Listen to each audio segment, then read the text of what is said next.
Vous avez possiblement entendu parler de cette polémique entre la NBA et la Chine cette semaine.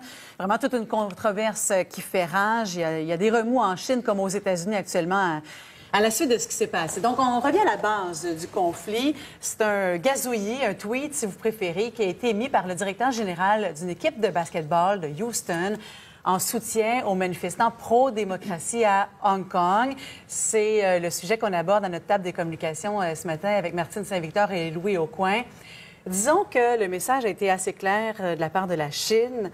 Louis, on n'a vraiment pas apprécié ce tweet-là. Alors, c'est venu de tous les partenaires de la NBA. La NBA fait beaucoup d'affaires en Chine, de plus en plus. On parle d'un marché de 4 milliards de dollars. Donc, c'est beaucoup d'argent. Ils ont des partenaires, des annonceurs, etc. Et le réseau de télévision là-bas, vous savez, le réseau de télévision d'État, qui a dit, nous, toutes les remarques qui concernent la souveraineté nationale, donc Hong Kong, ou la stabilité sociale, bien, on pense que ça ne fait pas partie de la liberté d'expression. Donc, si tu as quelque chose à dire là-dessus, tu ne le dis pas. Donc, vous comprenez que ça heurte un peu nos valeurs américaines et canadiennes, évidemment, en fait, du reste du monde occidental sur la liberté d'expression. Oui, parce que, bon, la télévision d'État a décidé de ne pas diffuser les matchs qui avaient lieu, celui de jeudi, celui d'aujourd'hui, on verra comment ça s'est passé, Martine, mais finalement, quand on regarde ça aux États-Unis, on a dit à la NBA, mais pourquoi vous avez joué quand même? Pourquoi vous n'avez pas... Pourquoi vous êtes mis à plat ventre devant la Chine? Oui, d'abord, c'est trop tard pour ce genre de discours parce que dès qu'il y a eu le premier échange de dollars, le premier dollar qui a été échangé entre la NBA et la Chine il y a des années, les jeux étaient faits. Voilà. C'est-à-dire que maintenant, ce qui a choqué, c'est que la réaction initiale de la NBA, c'est-à-dire à travers son commissaire Adam Silver, au début, c'était de se distancer du tweet de son gérant, du gérant des Houston Rockets.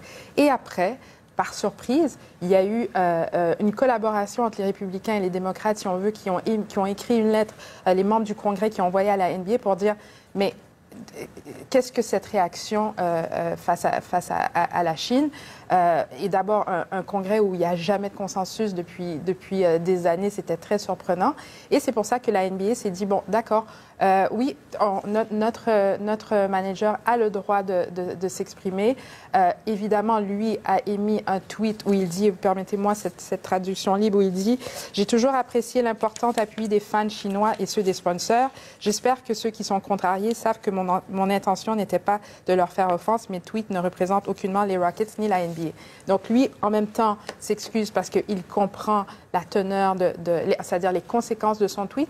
Mais la NBA aussi a dit, écoutez, nous, nos membres ont ce droit d'expression libre, mais ce qui se passe avec la Chine, c'est que dans cette lettre aussi que les membres du Congrès ont envoyée, ils dénoncent la réaction de la NBA, mais ne dénoncent pas les abus de droits humains de la Chine. Pourquoi? Parce que si on commence ce discours, où va-t-il arrêter? C'est-à-dire qu'en plus, maintenant, il y a cette friction, cette délicatesse dans les échanges commerciaux entre les États-Unis et la Chine. Ça tombe très mal. Bien, surtout qu'il y a un début d'entente qui est survenu hier. Ouais. Alors, drôle de semaine pour que tout ça survienne. Ouais. Louis, ça a des conséquences importantes. On dit que les commanditaires chinois des équipes de la NBA ont suspendu leur contrat. Nike a vu tous ses vêtements de basketball retirés des tablettes des magasins en Chine. Surtout ceux du Rocket, là, je dirais, pour pas que... Entre autres, mais aussi de la NBA. Oui. Du basket en oui, le NBA, effectivement. Puis les publicités NBA qui ont été enlevées aussi des réseaux sociaux chinois. Il y a beaucoup de problèmes qui sont liés. Mais cette question-là de la liberté d'expression, on veut juste dire d'où ça vient, tout ce débat-là. C'est un vrai débat. Mais dans le fond, ça vient pas d'un professeur de sciences politiques, là. Ça vient qui a émis une opinion sur Hong Kong. Ça vient d'un directeur général d'une équipe de basketball qui émet des opinions sur à peu près n'importe quoi, à tout bout de champ, et qui, là, tout d'un coup, voit passer quelque chose qui se dit bien « Fight for freedom, stand for Hong Kong ». Il trouve que ça sonne bien, retweet, et là, tout ça, ça arrive. Donc, oui, il y a une vraie question de liberté d'expression, mais il y a une vraie question aussi de responsabilité de ce qu'on dit publiquement. Donc, puis de savoir de quoi on parle. Moi, je pense qu'il y a quand même ça.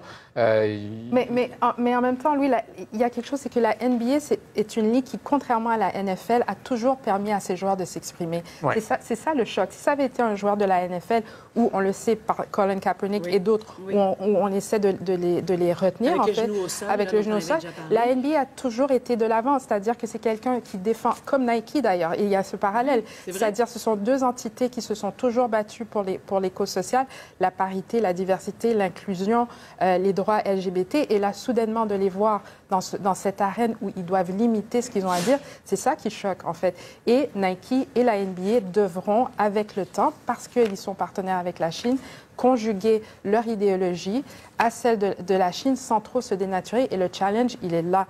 Et ce qui se passe en Chine, c'est que les entreprises vont devoir s'habituer parce que même l'application HK Live, qui était une application pour les manifestations de Hong Kong qu'on retrouvait dans le portail de Apple, a été retirée parce que la Chine a mis de la pression et a dit à Apple, vous devez l'enlever. Ça veut dire que si on fait affaire avec la Chine, il va falloir s'habituer à faire entorse à ses propres valeurs. Ça, c'est la leçon qu'on doit retirer en tant que stratège quand on fait des relations publiques, par exemple. C'est ça qu'on doit garder en tête. Je pense qu'il va falloir faire la différence entre la politique puis les affaires. Puis dans ce cas-là, la Chine nous dit, si vous venez faire affaire chez nous, ça va être selon mes propres règles. Mais là, politiquement, démocratiquement, est-ce que nos valeurs correspondent? C'est pour ça que les experts, j'ai vu ça plusieurs fois cette semaine, des experts du milieu des affaires en Chine, de comment faire des affaires en Chine, ils disent tout le temps, pensez-y à 1 fois, 2 fois, 5 fois, 10 fois avant d'aller faire des affaires en Chine, parce que c'est beaucoup plus complexe que vous pensez. La NBA veut que la Chine, ça représente 20 de son budget dans les 10 prochaines années.